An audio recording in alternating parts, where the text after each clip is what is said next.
الحمد للہ وحدہ والصلاة والسلام من لا نبی بعدہ اما بعد۔ روزہ اور قرآن کریم کی سفارش۔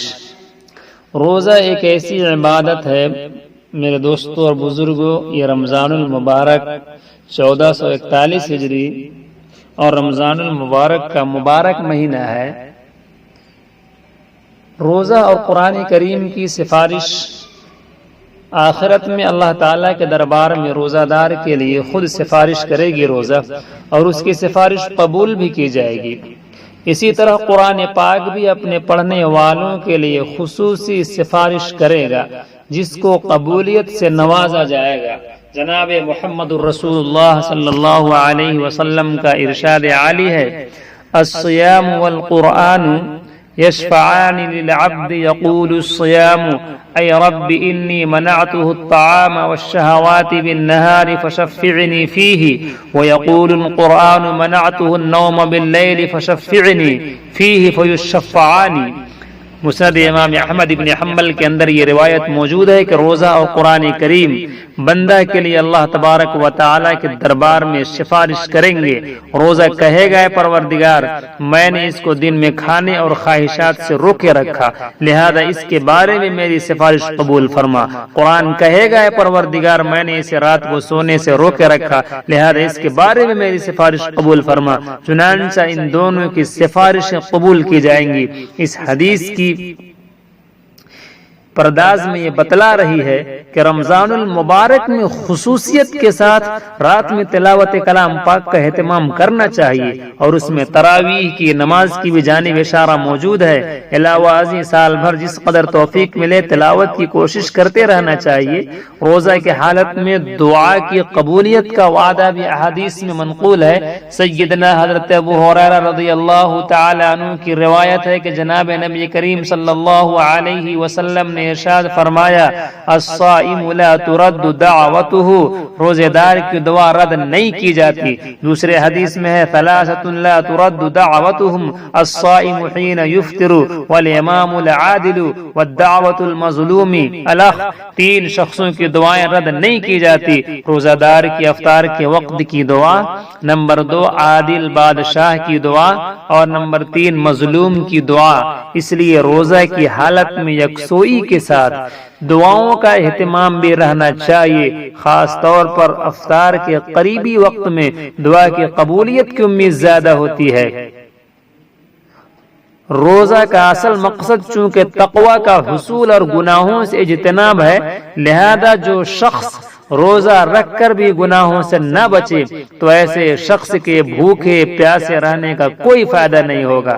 روزہ رکھا ہوا ہے، کان میں ہیڈ فون ڈال کے گانے سن رہے ہیں، روزہ رکھے ہوئے ہیں اور لوگ بیٹھ کر کے غیبت کر رہے ہیں، چغلیاں کر رہے ہیں۔ اللہ کے نبی علیہ الصلوۃ والسلام کا ارشاد عالی ہے: من لم یدع قول الزور والعمل به فليس لله حاجة في ان یدع طعامه وشرابه، کہ جو شخص روزہ میں جھوٹی بات اور ناجائز کلام کرتا اور اس پر عمل کرنا نہ چھوڑے تو اللہ تبارک و تعالی کو اس شخص کے کھانے پینے کو چھوڑنے کی کوئی ضرورت نہیں۔ اس حدیث کے اندر یہ بتایا گیا ہے کہ کوئی آدمی روزہ رکھا ہوا ہے لیکن وہ جھوٹ بھی بول رہا ہے، ناجائز کلام بھی کر رہا ہے، ناجائز کام بھی کر رہا ہے اور گناہ بھی کر رہا ہے۔ آج ہمارے معاشرے میں کیا ہو رہا ہے؟ روزہ رکھ کے لوگ بیٹھے ہوتے ہیں، غیبتوں کا بازار گرم ہوا ہوتا ہے، ایک دوسرے کی چغلیاں کی جاتی ہیں۔ آج نوجوان لڑکے ہوں یا لڑکیاں موبائل میں سیریل اور فلمیں دیکھ کر کے ٹائم پاس کرتے ہیں۔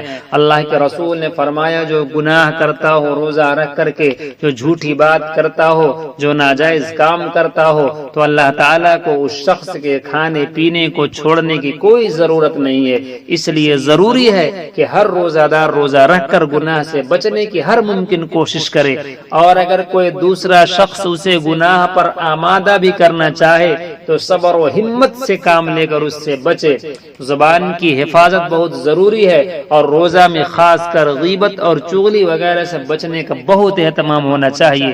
جیسا کہ نبی اکرم صلی اللہ علیہ وسلم کا ارشاد عالی ہے: ما صام من ظل ما صام من ظل یاکل لحوم الناس، کہ جو شخص لوگوں کے گوشت کھاتا رہا یعنی غیبتیں کرتا رہا اس نے گویا روزہ ہی نہیں رکھا۔ ایک دوسرے حدیث میں اس بارے میں بڑی عبرتناک واقعہ بیان کیا گیا ہے۔